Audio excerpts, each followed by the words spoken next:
The care team for Wendy Williams announced that the TV personality and show host was diagnosed in 2023 with primary progressive aphasia and frontotemporal dementia. The statement from her team on Thursday, just 2 days before Williams was set to return to television, explained that the 59-year-old's conditions have presented significant hurdles in her life, while acknowledging the ongoing speculation about Williams's health. The diagnoses came after undergoing a battery of medical tests. A press release from her team said, 2 years after canceling her hit talk show, the Wendy Williams show host and her family are set to address the speculation regarding Williams's health and cognitive abilities in a new Lifetime documentary, Where is Wendy Williams?, coming out February 24, 2024. It is along the same lines as the diagnosis that the family of Bruce Willis announced he first received in 2022.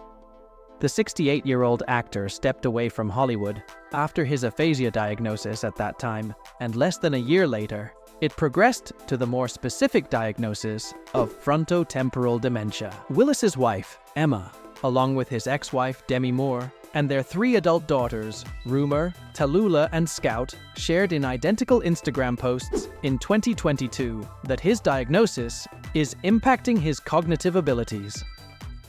As of October 2023, Willis was not totally verbal, according to friend Glenn Gordon Caron, the creator of the 80s TV show Moonlighting, which co-starred Willis and Sybil Shepherd. Caron said that the die-hard star's language skills are no longer available to him, and yet he's still Bruce. Read more about aphasia and frontotemporal dementia, including the symptoms, causes, and treatments below. Aphasia is a condition that hinders the ability to communicate and can affect a person's ability to speak, write, and understand language, according to the Mayo Clinic. The most common cause of aphasia is brain damage resulting from a stroke, the blockage or rupture of a blood vessel in the brain. Loss of blood to the brain leads to brain cell death or damage in areas that control language. Brain damage caused by a severe head injury, a tumor, an infection, or a degenerative disease also can cause aphasia. In these cases, the aphasia usually occurs with other types of cognitive problems, such as memory problems or confusion. Meanwhile, the cause of frontotemporal dementia is not known. According to the Mayo Clinic, a person with aphasia may speak in short or incomplete sentences, speak in sentences that don't make sense, substitute one word for another or one sound for another, speak unrecognizable words, not understand other people's conversation, write sentences that don't make sense. Frontotemporal dementia, also known as FTD, is a progressive condition that affects cognitive function and tends to result in changes in behavior, speech, and disposition.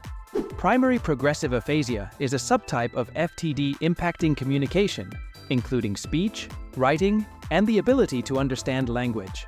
Primary progressive aphasia is a type of FTD that usually results in no longer being able to speak, read, write, or understand what people are saying, according to the Association for Frontotemporal Degeneration.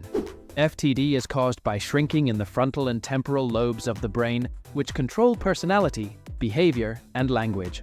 Depending on which parts of the brain are affected, someone might experience personality changes, such as behaving erratically, inappropriately, or becoming distant, according to Mayo Clinic. FTD is sometimes misdiagnosed as a mental health condition or Alzheimer's disease, but it typically occurs at a younger age, between 40 and 65, than other types of dementia. Some of the symptoms of frontotemporal dementia are similar to the ones caused by aphasia, but some may be even more severe. According to Johns Hopkins Medicine, here are a few symptoms that can develop as a result. Dramatic changes in personality and temperament, like swearing, stealing, mood swings, becoming easily agitated, increased sexual interest, and possible decline in hygiene. Socially inappropriate, impulsive, or repetitive behaviors. Impaired judgment. Apathy, a lack of empathy, and losing interest in typical daily activities. Decreased self-awareness. Emotional withdrawal from others. Loss of energy and motivation. Speaking less frequently, and hesitating when they do speak. Getting easily distracted and having trouble planning and organizing. Increasing dependence. Because aphasia is often a sign of a serious problem, such as a stroke, the Mayo Clinic urges anyone to seek emergency medical care if they suddenly develop difficulty speaking, trouble understanding speech, difficulty with word recall, problems with reading or writing. How is aphasia treated?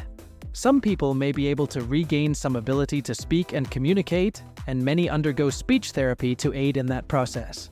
Other treatments, including certain medications and brain stimulation, are being studied for their potential to treat aphasia. There are no treatments currently available to cure or slow FTD progression, according to Johns Hopkins, but there are some things that can be done to address the symptoms.